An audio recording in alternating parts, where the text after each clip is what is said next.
Teka muna, BB. Yung naganda una ko, anong tatawag sa BB? Ayan, BB. Oo, BB. Galing ang BB dun sa personal motto mo, ha? Nag-research kami. Ewan ko, tama. Be all that you can be. Be all that you can be, yes. BB. Yes. Oo. But, Oh. nagkataon na lang yun eh. Pero kasi ang totoong BBs, because basically my full name is Binibini. So it's BB for short. It's less than Tama, Binibining Pilipinas. Yeah. Oh. Lady. Lady. Oo. BB. So, Binibini Gandang Hari, basically. Eh, yung gandang hari, saan naman ang galing yun? May mga pilig-pilian ka? Marami. Oh, ano, pwede ba ma-share mo? Para nakakatawa. Bago ka na punta sa gandang hari, ano ba napili mo dyan? Nakakatawa yung mga Patricia. Patricia, okay. Oo, maganda yun, Patricia. Oo, pero ang dami. Meron, Di sana, Trish ang tawag sa inyo. diba? Trish. Oo, hindi ko na maalala yung iba, pero may mga, pero hindi ko talaga kinonsider na, ganun pala yun. Okay. When you're thinking of something that really represents you, alam mo when it's you or not. Parang may bell na nag-ring, gano'n. Oo. Okay. Gandang hari. Oo. Saan mo naman nasa lubong yun? O, libro ba? O... It's an actual name. Talaga? So when I came Gandang across, hari. yes, when I came across that name, I thought, oh wow, it's King's Beauty. So that's why when people were asking me, bakit Gandang Hari? Para dapat Gandang Reign. Oh. No, but I am my beauty's king. Ayun. May sarili King's mo yun. beauty. Respetuhin yun. Okay. Kamusta na si Bibi Gandang Hari? Ayan. Ngayon, Oo.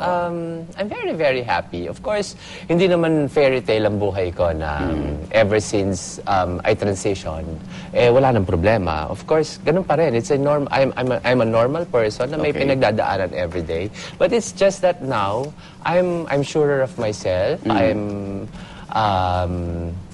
Okay ang estado ko, you know, spiritually, morally, financial. Okay ako eh. So parang I just wanna live as a normal person. Dati, madalas ka sa labas ng bansa, no? Yes, Pero ngayon, yes. parang napansin ko, mas nagtatagal ka ngayon sa Pilipinas. I go back and forth, and only because both worlds are my balance. Okay. Alam mo yun, kasi iba yung buhay sa Amerika.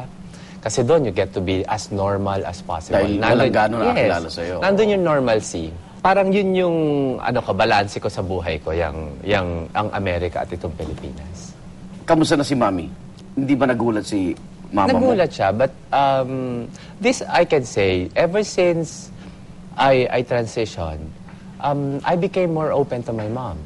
Mas naging close ba kayo? Yes. Kasi I'm more open. Mas nasasabi ko sa kanya yung totoong nararamdaman ko, yung mga totoong gusto ko, yung mga totoong pangarap ko, na walang halong pagkukunwari. Okay. And if only for that, I think our relationship is just getting better. Okay, pero gusto mo malaman, kailan yan, yung transition mo? Nung dinapuan ka ba ng paru-paro o matagal na talaga yung dating pagkatao mo pa?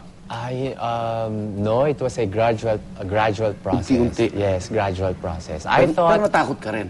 Oo, kasi sabi ko, naku, teka nga, hindi sigurado ba ako dito? Oo eh.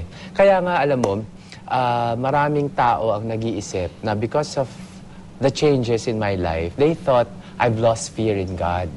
But on the contrary, doon nang gagaling yung bakit ako masigurado ngayon. Kasi nga mas takot ako eh. Alam kong I'm threading a path na kung ang pagbabasihan ko lang ang sarili kong kalakasan, hindi ko kaya.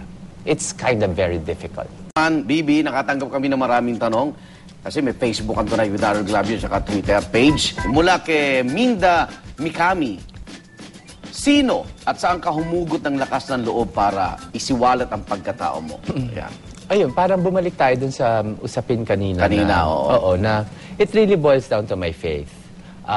When I felt that I've presented myself to my God, yun yung nagbigay sa akin ng lakas ng loob na humarap sa ibang tao. Kasi kung naiaharap ko ang sarili ko sa aking Diyos ng ganitong itsura, wala akong dapat ikahiya sa kahit kaninong tao. May eksena bang kinausap mo yung sarili mo sa harap ng salamin? Tapos naiyak ka? O Hindi na kailangan ng salamin. hindi na talagang kinausap mo yung sarili mo? Okay. Mula naman kay Pep Fernandez, ano may papayo mo sa mga lalaking walang lakas na loob na aminin sa kanilang mga asawa na sila pala'y bading?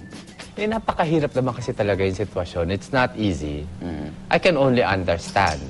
It's not easy to just say, Mrs. Mrs. Mare. Diba? Mahal pa rin Mahirap tayo. naman talaga. But in the end, it's the truth. The truth will set you free. I can imagine yung napakahirap na buhay, yung double life. Mula kay Aaron the Great, sangayon ka ba na sumali sa mga... Ayun na nga, ito pala tanong ni transgender sa Miss Universe. Ako sang-ayon ako. Kung equal Sa akin rights, sa babae, magnanalo sila eh. bakit naman? Hindi, di ba? Di ba? Discrimination. Yun ang debate nila, di ba? Dahil ito, totoo at ito, di ba? Alam mo kasi, ang sa akin lang, okay lang kung yung private part lang. Ang problema kasi, mas malaking problema yung binago na yung ilong, binago na yung mata, binago na Dibdib, lahat. Di ba, babae, lalaki, I mean, ano pinagkaiba nilang parehong Totoo, babae. oo. So, I guess yun ang dapat mas importante. Sino ba talaga yung dapat sumali doon? Ayos ba ang ilong? Ayos ba dapat ang panga? Ayos ba dapat ang baba?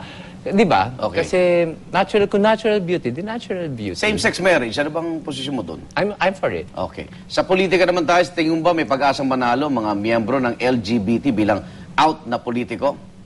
Maybe they should. I mean, in the end... Party list kasi sila ngayon, no? Si Oo. Danton, no? Oo. Kasi meron naman akong kilala before he's a parang out gay person Oo. na mayor ng isang bayan. Marami namang congressman Di ba? na ano eh. Oo, Congress gay. Out? Hindi nag-out. Closet queen yung Sige, mga yan. sino? Isa lang. Ay, para ako retired na yung kilala ko. Baka nakasama mo pa.